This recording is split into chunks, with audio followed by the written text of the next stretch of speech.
नमस्कार दोस्तों। आज की वीडियो काफी इंटरेस्टिंग होने वाली है बिकॉज आज हम डिस्कस करने वाले हैं एक न्यूज के ऊपर। देखो, बहुत दिन से ये न्यूज आ रही थी, आपने भी देखी होगी कि बेल्ट एंड रोड इनिशिएटिव जो था चाइना का, वो बुरी तरीके से फेल हो गया है। तो आज हम इसी चीज को एनालाइज करने वाले हैं, कुछ डेटा कुछ फैक्ट्स के बेसिस पर, कि क्या सच में चाइना का बेल्ट एंड रोड इनिशिएटिव जो है वो फेल हो चुका है। और इस चीज को एनालाइज करने में हमें बहुत सारी चीजें, बहुत सारे प्रोजेक्ट्स और कितना पैसा चाइना ने लोन के तहत दिया है, वो सारी चीजों को हम बहुत डिटेल में समझने वाले हैं इस वीडियो के अंदर। अब वीडियो स्टार्ट करने से पहले एक अनाउंसमेंट है कि DISF टीम ने अपना व्हाट्सएप चैनल लॉन्च किया है। और इस व्हाट्सएप चैनल की जो लिंक है वो आपको इस हमारे वीडियो के डिस्क्रिप्शन में मिल जाएगी। जब आप इस लिंक पर क्लिक करोगे तो कुछ ऐसा इंटरफेस दिखाई देगा। यहाँ पर जो ऊपर फॉलो का बटन है, इसको जरूर से क्लिक कर लीजिएगा, तो आप इस चैनल पर ज्वाइन हो जाएंगे। और उसके साथ साथ आप बेल का आइकॉन जरूर दबा लीजिएगा, तो आपको जितने भी इस चैनल पर अपडेट्स आएंगे वो रेगुलर मिलते रहेंगे। ये चैनल आपके एग्जाम पॉइंट ऑफ व्यू से काफी इंपॉर्टेंट होने वाला है, क्योंकि यहाँ पर जितनी भी इंपॉर्टेंट माइंड मैप्स है और पीडीएफ्स हैं जो हमारी, वो हम यहाँ पर पोस्ट किया करेंगे। उसके साथ साथ जो इंफॉर्मेटिव वीडियोस के लिंक होंगे वो भी हम आपको यहाँ पर इस चैनल पर दिया करेंगे। चलिए अब आइए स्टार्ट करते हैं। स्टार्ट करेंगे वीडियो कॉन्टेक्स्ट के साथ। देखो, कॉन्टेक्स्ट ये है कि चाइना का जो बेल्ट एंड रोड इनिशिएटिव है, इस इनिशिएटिव के तहत चाइना ने काफी सारा पैसा लोन के तौर पे भी और इंफ्रास्ट्रक्चर प्रोजेक्ट्स में भी अलग अलग कंट्रीज में इन्वेस्ट किया हुआ है। अगर डेटा देखें तो ये पूरा पैसा माना जा रहा है कि ऑलमोस्ट चाइना ने $800 बिलियन जो है वो ऑलरेडी इन्वेस्ट कर चुका है चाइना। और ये सिर्फ लोन के तहत दिया हुआ है चाइना ने, इंफ्रास्ट्रक्चर प्रोजेक्ट्स में अलग से इन्वेस्ट किया हुआ है। तो आप समझ सकते हो कितना बड़ा प्रोजेक्ट है ये बेल्ट एंड रोड इनिशिएटिव। और ये 100+ कंट्रीज में चाइना ने किया है। अब इतना पैसा लोन देकर के चाइना जो है वो, अगर आप इस ग्राफ से देखो तो सबसे बड़ा जो है क्रेडिटर बन चुका है पूरी दुनिया का। चाइना एकमात्र दुनिया का सबसे बड़ा क्रेडिटर है। इवन चाइना ने यहाँ तक कि यूएस को भी लोन दे दिया है। और ये ग्राफ में आपको साफ दिख रहा होगा कि चाइना ने कितने ज्यादा डेट अब तक दे चुका है बाकी की कंट्रीज को। लेकिन इसमें जो है चाइना पहले डेट दे के क्या कर रहा था, कोशिश अपने डेट ट्रैप में फंसाने की कोशिश कर रहा था बाकी कंट्रीज को। लेकिन अभी वो चीज क्या हुई है, चाइना के ऊपर उल्टी पड़ गई है, क्योंकि वो खुद ही उस ट्रैप में फंस चुका है। और ऐसा क्यों कहा जा रहा है, उसके पीछे का रीजन समझने की कोशिश करना। देखो, सबसे पहले इस मैप को ध्यान से देखो। अब यहाँ पर इस मैप में आपको जितना रेड वाला हिस्सा दिख रहा है, ये सारी जो है बेल्ट एंड रोड इनिशिएटिव के अंदर जो लाई कर रही है कंट्रीज, वो सारी कंट्रीज हैं। इसमें आपको दुनिया की मोस्ट ऑफ द कंट्रीज जो है वो दिख जाएंगी जो इन्वॉल्व है बेल्ट एंड रोड इनिशिएटिव में। अब उसी रेड के अलावा जो आपको येलो वाला पार्ट दिख रहा है पूरी कंट्रीज, ये सारे पूरे मैप पे, वो सारी कंट्रीज में जो चाइना ने इन्वेस्टमेंट किया है, जो अपना इंफ्रास्ट्रक्चर प्रोजेक्ट स्टार्ट किया है, वो सारा प्रोजेक्ट रुक गया है। अब एक एक करके हम इसको समझते हैं। देखो, सबसे बड़ी चाइना की प्रॉब्लम क्या है। चाइना ने इजिप्ट के अंदर में एयरपोर्ट का एक प्रोजेक्ट शुरू किया, और उसके साथ साथ बांग्लादेश के अंदर में एक पोर्ट का प्रोजेक्ट कर रहा था। बांग्लादेश में इन्वेस्ट किए $14 बिलियन और इजिप्ट में इन्वेस्ट किए $50 मिलियन। अब ये दोनों जगह पर प्रोजेक्ट चाइना का रुक गया। क्यों रुक गया? ईएसजी इशूज की वजह से। ईएसजी इशूज मतलब क्या होता है? Environmental, social and governance issues. अब देखो, चाइना की कंपनीज के साथ ना एक बहुत बड़ा प्रॉब्लम ये है कि वो कोई भी काम क्वालिटी वाइज बहुत अच्छा नहीं करती हैं। और ये बात खुद बांग्लादेश की पीएम शेख हसीना ने कई बार कही है, ऑन कैमरा कही है, कि चाइना ने जो यहाँ पर पोर्ट बना रहा था चाइना, उसकी क्वालिटी इतनी खराब है कि वो पोर्ट फिजिबल ही नहीं है यूज करने के लिए। और सेम बांग्लादेश के बाद यही क्वालिटी कंसर्न इजिप्ट के अंदर भी आए हैं। इजिप्ट में जो प्रोजेक्ट बना लेते, वहां पर भी इसी क्वालिटी कंसर्न की वजह से वहां की सरकार ने भी वो प्रोजेक्ट रोक दिया, उस पर स्टे लगा दिया है। और चाइना जो है अब ये प्रोजेक्ट को वापस से शुरू नहीं कर पा रहा है। तो इन दोनों कंट्रीज में स्टेलमेट की सिचुएशन है। उसके साथ साथ नेपाल में चाइना जो है वो एक पावर प्रोजेक्ट बना रहा था, जहां पर 2.6 बिलियन यूएसडी इन्वेस्ट किए थे। और उसके अलावा तंजानिया में भी एक पोर्ट बना रहा था, जहां पर 10 बिलियन यूएसडी चाइना ने इन्वेस्ट कर दिए थे। लेकिन इन दोनों कंट्रीज में क्या हुआ, सरकार चेंज हो गई, गवर्नमेंट बदल गई इन दोनों कंट्रीज में। और इसकी वजह से चाइना, जो दूसरी गवर्नमेंट आई, वो चाइना के फेवर की गवर्नमेंट नहीं आई। और उन दोनों गवर्नमेंट्स ने क्या किया, चाइना का जो बेल्ट एंड रोड इनिशिएटिव का प्रोजेक्ट था उसको स्टे लगा दिया, उसको रोक दिया, उस पर काम नहीं हो रहा है। पाकिस्तान में काम रुका ही हुआ, आपको पता है। और उसके अलावा सबसे बड़ा खेल तो हुआ है चाइना के साथ कजाकिस्तान में। कजाकिस्तान में आप सबको पता है कि रेल प्रोजेक्ट बना रहा था चाइना, और 1.6 बिलियन यूएसडी यहाँ पर इन्वेस्ट कर दिए थे चाइना ने। लेकिन उसका हुआ क्या? अब वहां की गवर्नमेंट करप्ट है।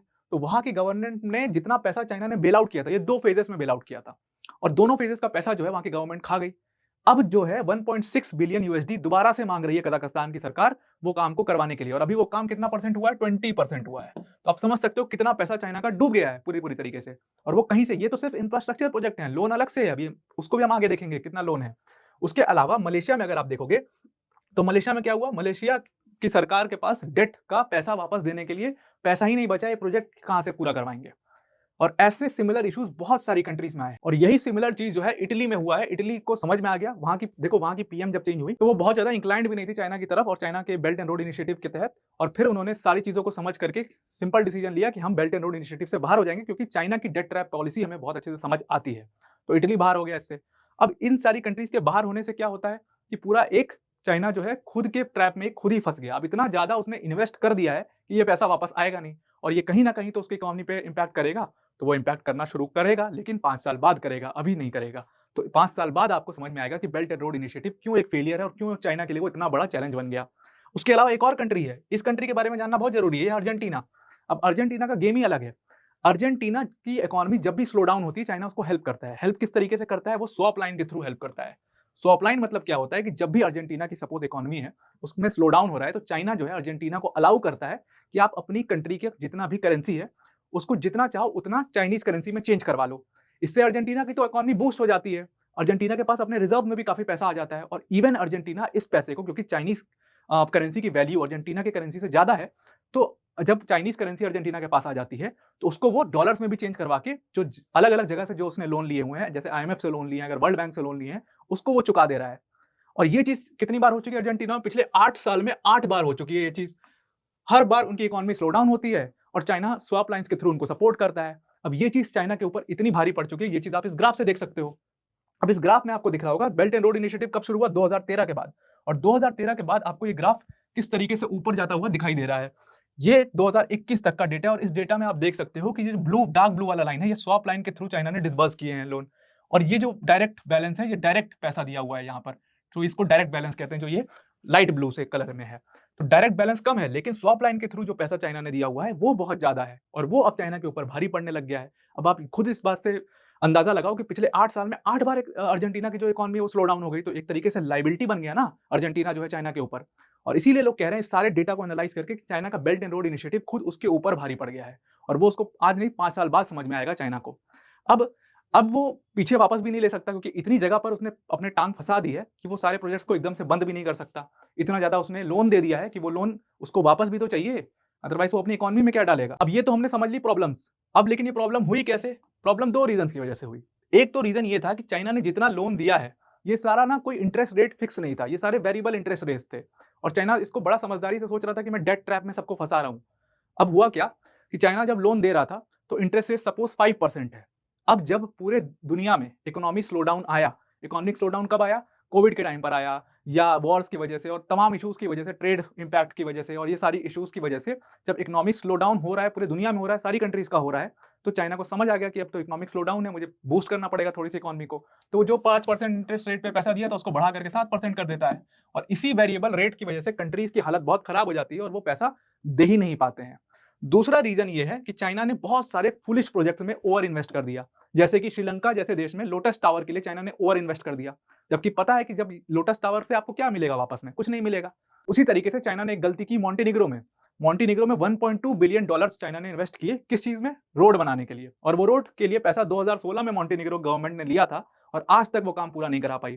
तो इंडियन सेंस में उसको कहते हैं ना बेवकूफ़ काटना, तो वो बेवकूफ़ कट रहा है चाइना का और सारी कंट्री मिल के काट रही है चाइना का बेवकूफ़। तो मॉन्टेनिग्रो में किया, उसी तहत इक्वाडोर में हुआ।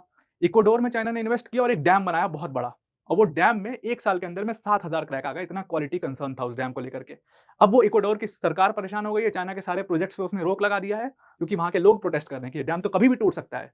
और वो डैम बनाया किसने था? चाइनीज़ कंपनी ने बनाया था। तो चाइनीज़ कंपनीज़ और मोस्ट ऑफ द कंट्रीज़ मिल करके चाइना का बेवकूफ़ काट रहे हैं। तो ये 2 मेजर रीज़न्स हैं चाइना के फेलियर के। अब इतना ही नहीं, इन दोनों रीज़न्स के अलावा 3 कंट्रीज़ हैं जिसमें हमारा प्यारा नेबर पाकिस्तान भी आता है। ये तीनों कंट्रीज़ चाइना के ऊपर बहुत बड़ी लायबिलिटीज़ बन चुकी हैं। श्रीलंका में जितना भी पैसा लोन दिया था, श्रीलंका बैंकरप्ट हो गया है। पाकिस्तान के फॉरेक्स रिजर्व में ज़्यादा पैसा बचा नहीं है। ज़ाम्बिया भी ऑलमोस्ट बैंकरप्ट हो चुका है। चाइना ने इनको लोन दे रखा है इन तीनों कंट्रीज़ को। अब ये तीनों कंट्रीज़ कहाँ भाग के जा रही है? आईएमएफ के पास और आईएमएफ से ये पैसा माँग रही हैं कि आप हमें पैसा दो ताकि हम चाइना को वापस कर पाएँ। तो एक लोन को भरने के लिए दूसरा लोन ले रही हैं। तो these 3 countries are doomed to fail.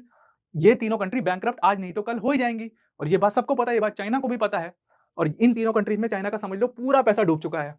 China ने पाकिस्तान के अंदर में आपको पता है कि रेल प्रोजेक्ट के लिए भी पैसे लगा रखे हैं, ग्वादर पोर्ट भी पे भी पैसे लगा रखे हैं और चाइना को पता है पाकिस्तान हमेशा कुछ ना कुछ प्रॉब्लम में इन्वॉल्व रहता है। कभी ईरान में जूझ जाता है, कभी टेररिस्ट ऑर्गेनाइजेशन को फंड करने में जूझ जाता है। हर जगह पाकिस्तान सबसे बिज़ीएस्ट कंट्री है, कभी इलेक्शन का इश्यू है। तो हर इश्यूज़ हैं। श्रीलंका में भी सिमिलर पॉलिटिकल इश्यूज़ हैं और ज़ाम्बिया में भी similar political and civil issues हैं। तो इन तीनों कंट्रीज़ ने तो पूरा-पूरा पैसा डुबा ही दिया है चाइना का और इसी सारी डेटा और फैक्ट्स को देख करके इतना सारा पैसा जो चाइना का डूब गया है, इतने सारे प्रोजेक्ट्स जो चाइना के रुक गए हैं, इसी को एनालाइज़ करके ये माना जा रहा है कि चाइना का ऑलमोस्ट जो बेल्ट एंड रोड इनिशिएटिव है, वो एक फेलियर है और वो आगे चल करके चाइना की इकोनॉमी को बहुत बुरा हार्म करने वाला है। तो आज की वीडियो में इतना ही। आई होप आपको ये वीडियो समझ में आई होगी। I hope this video helps. Thank you and have a nice day.